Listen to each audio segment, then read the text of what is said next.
Welcome to Overtime on the Delta News, where we are ready to put the show in overdrive. Manning the controls, yours truly, Blake Levine. So thank you for spending your Sunday night with me, but make sure you buckle up because over the next 30 minutes, we're going to step on the gas and take you on a ride back through the past week in sports. Overtime on the Delta News starts right now.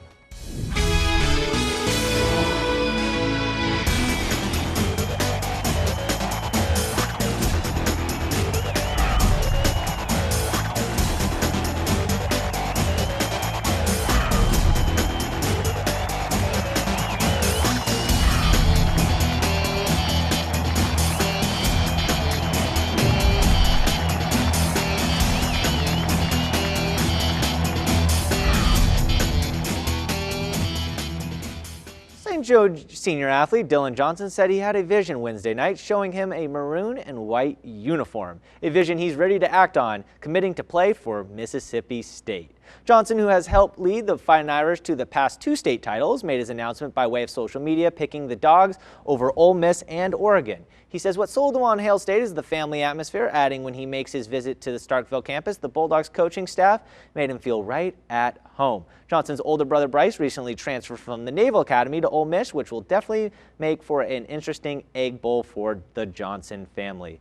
And later in the show, I show you a conversation Johnson and I had earlier this week about his decision and what he wants for the foreseeable future.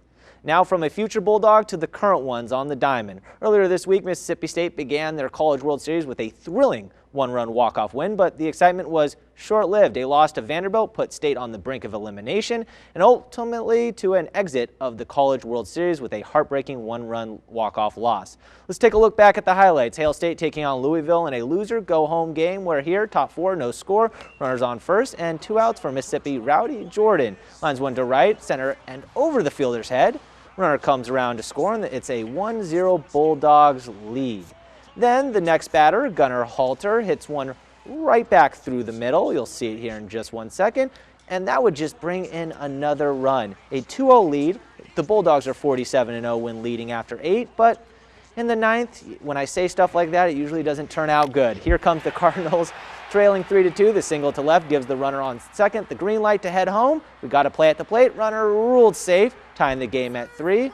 Then came another single to right center with the go-ahead run charging home. That was your ball game. Cardinals walk it off, win it 4-3 to eliminate State and end an incredible Bulldog ride. I'm really proud of our guys, the way they played, the way they have fought all year long. It's just a tremendous group of kids that we just would never quit. And so that's kind of how you had to beat us on the last swing, because our guys just have that never die attitude. I hate it ended this way, but you know, it is what it is. I absolutely hate it for the guys.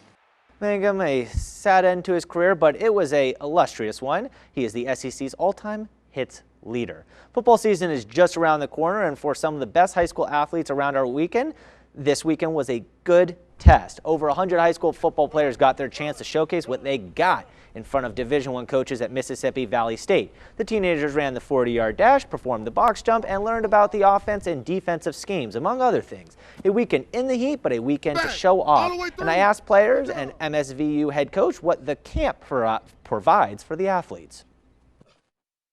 The camp gonna give me a chance to introduce my talent to a higher level of talent. I'm trying to improve my skill, trying to get better. They're able to gain more knowledge about football, but also put themselves out in a very, very recruiting way when it comes to a lot of different attributes they're able to do when it comes to field work. Coach Dancy says some of the players that came out for the weekend are players they have and will recruit. Staying at home, golfers teed it up this weekend playing for more than just a score. The Delta Players Golf Association hosted their 5th annual charity golf tournament. The group participates in charity projects and activities throughout the year, which have benefited St. Jude, youth golf activities, cancer foundations, as well as provide college scholarships. We're trying to make a positive impact on the youth. You know, there's so much negative stuff going around, and our organization has a lot of, we have ex-superintendents, we have lawyers, so we also have people that's influential in the community to help them. The organization says the golf tournament will raise about $2,000. And we had this story last week, but Riverside High makes it official by introducing its new football coaching staff. And all 4 coaches are on board, including Johnny Bile, who takes over as defensive coordinator. Steve Hitt will run the line and special teams, while Tyler Manis will assist in the passing game. Jim Risen, who comes from McAdams, takes over as head coach, set to make his debut August 23rd when the Bulldogs open up on the road against the hot St. Joe. The community, they're involved, the kids, they've been working hard, and I see great things. I see great potential on the horizon, and this is just icing on the cake with it being official now. And I think with our program, with our administration, great administration here, from our superintendent to our principal to our athletic director, great coaching staff, I think it's just a plan and action for success. Risen takes over as top dog from Quintarius McCary, who has moved on to Greenville High.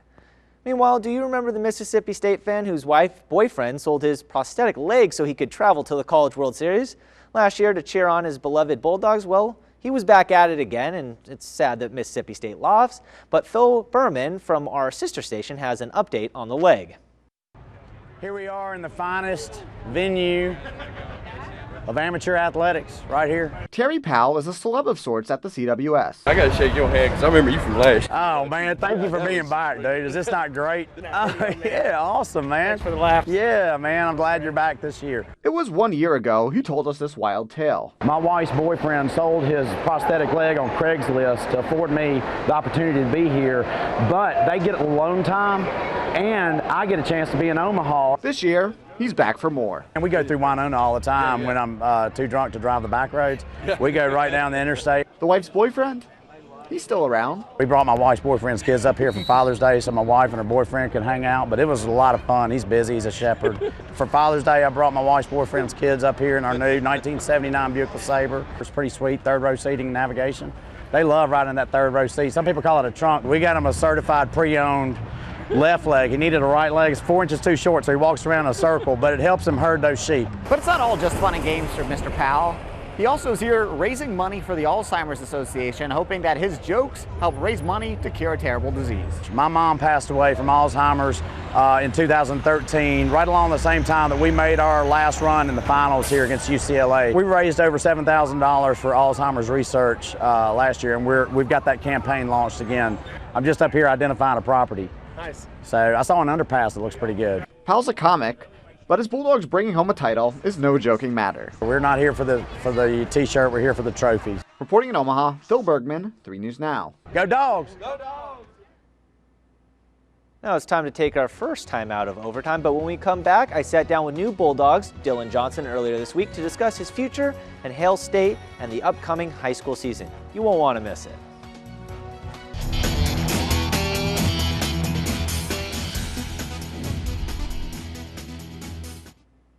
Joined by a special guest tonight. He just recently signed with the Mississippi State Bulldogs to play football. And his name is Dylan Johnson, and you may know him. He plays for the local high school, St. Joe. And tell us a little bit about yourself. My name is Dylan Johnson. I'm 18 years old. I was born June 15th. I love football, but my favorite sport is basketball. Got it. So your favorite sport is basketball, but what got you into football? My dad, growing up, being pushed by him to be the best. He loved football, and so, he just made me love football. So that was my biggest thing of the reason why I play football. So the last time we spoke, I played a little fun game with you both, the newlywed game, and him and Trey Benson, his best friend, and there's a third one of them actually, and they got all 5 questions I asked. I only showed 3 in the package I showed, but they got all 5 right, and the last question I asked them was what school do you guys think each other will go to? And they both yelled Mississippi State. Well, only one of you guys decided to go there, but let's talk about you first because you are the one that are joining us tonight. What made you decide about Mississippi State? They're a family environment. I mean, I love everything about them. I've been a fan since I was young. And then Coach Moorhead and Coach Richardson, the running back coach, they've been recruiting me since I was in the 10th grade. So we just have this great connection, this great bond. So it's just a great thing with them. So was it hard picking a different school than one of your best friends? Because he decided to go to Oregon. He did decide to go before you, so he made that decision, and I don't know if that influenced you one way or another. But discuss a little bit about, you guys have done everything with each other, now moving on to different ways. It was hard. It was very hard because me and Trey, we always dreamed of playing at the same school together. And, he came to St. Joe, and he helped me out because I needed him, he needed me, we both needed each other. And we always talked about playing in college together. But, he was doing what was best for him, and I was doing what was best for me. So we both love each other's school, and we're both going to support each other no matter what. And your brother just recently decided to transfer to Ole Miss. Discuss that a little bit. That's got to be kind of fun. Man, it's actually really fun. It's bragging rights, for the house. I can't come home with an L for the Egg Bowl. I gotta take the dub. So it's just a great thing. Me and Bryce always played on the same team. So now that we're on 7 teams, it's gonna be weird, but I'm a competitor, so I love to win. So that's what I'm gonna do. All right, so let's talk about the future now. In about a year, let's presume you win a state title. You want to win another one? Oh yeah, most definitely. Well, let's not presume, but yeah. You would like to win another one. Right. Got it. And you win your 3rd straight, and now you're starting off at the bottom of the totem pole again. Right. There's a possibility you could start. There's a possibility you could be redshirted. There's a possibility you could be on the bench the whole season, or play 1,000 snaps or 0 snaps. What's your expectations now going into next year? Well, for high school, my expectation is to, just be the best player I can be. This is my last year of high school. I just want to have fun. It's my senior year, and I want to win a state championship. That was always my goal, is to win a state championship. And just a three-peat would be great because it's always harder to three-peat. Nobody really three-peat. So when you three-peat, it's a great accomplishment. So, and for going to the Bulldogs that following summer, I'm expecting to get a lot of play time, be a big part to the offense, and just making a great bond with this team and trying to win a national championship. That's all I'm looking forward to in college. And before we end, we got to end this because there's always a time. What are you looking forward to the most? Is it just going to college and having a fun time, or is it just going to be strictly football, or is it going to be a little bit of both? My mentality is kind of different from a lot of kids. I want to be mainly focused on football, in my academics, and I really want to win the Heisman Trophy, actually. So it's a good goal. Yeah. So to do that, I have to be mentally and physically prepared for college. So that's my thing. Well, thank you for joining us. No problem. Always nice to have a guest come in, and especially one that is as humble as you are, and we expect big things for you. Yes, sir. We'll be right back.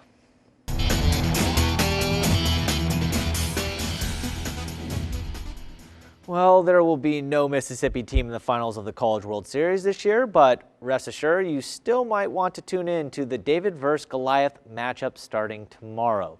Vanderbilt, the perennial powerhouse, will take on Cinderella story Michigan Wolverines. For the Wolverines, this will be the toughest test yet, hoping the shoe will fit just one more time. Big Blue got here with a sweep of the Oregon State Regional, an enormous upset on the road against UCLA in the Super Regional, and once again sweeping their side of the bracket in the College World Series. For the Commodores, it was a mirror image, sweep in the Regional, 2-1 in the Super Regional, and a sweep of their side of the College World Series bracket.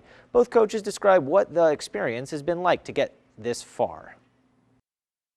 This certainly is something that the kids will cherish moving forward. It will stay in their mind forever.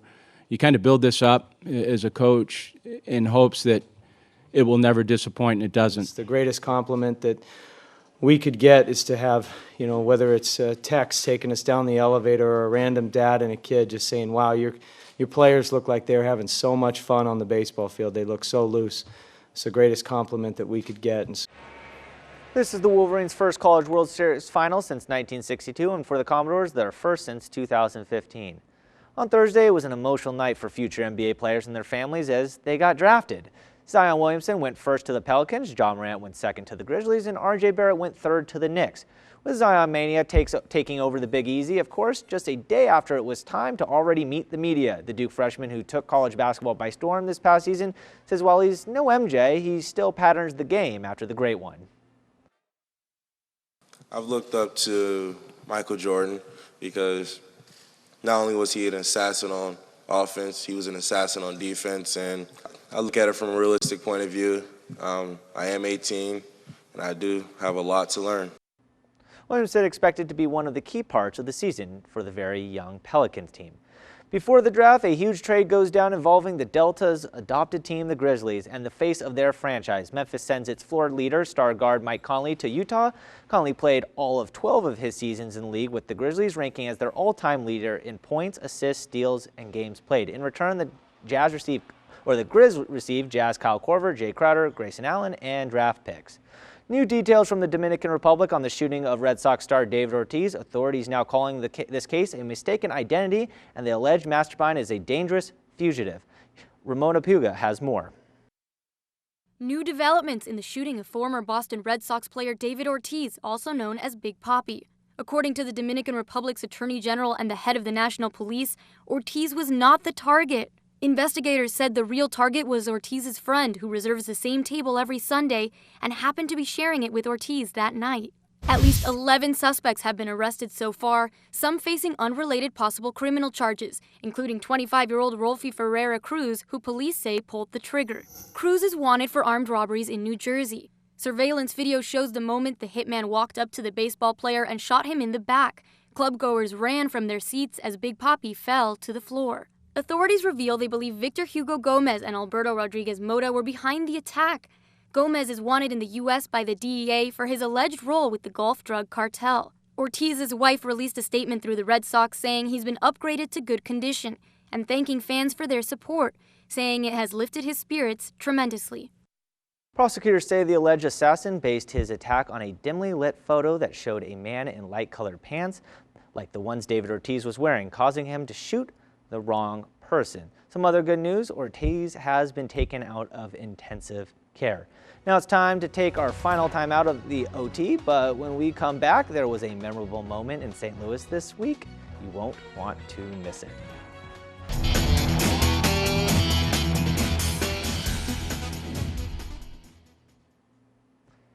And before you go tonight, if you are a baseball fan, you are going to love this. Former Cardinal and future Hall of Famer Albert Pujols was able to homer in his return to St. Louis. Here it is right there. That was smoked, and it's nice that he got a home run back in his first series since leaving St. Louis and the second game back. Last night, or a couple nights ago, fans gave him a standing ovation every time he came to the plate. They did it for Game 2, and they even did it tonight. No joke. In fact, they even cheered on his home run. The fans were going nuts. And even though it was for the other team, Cardinal fans are always big fans of good baseball. Way to go, Pujols, and way to go, Cardinal fans, to show some class.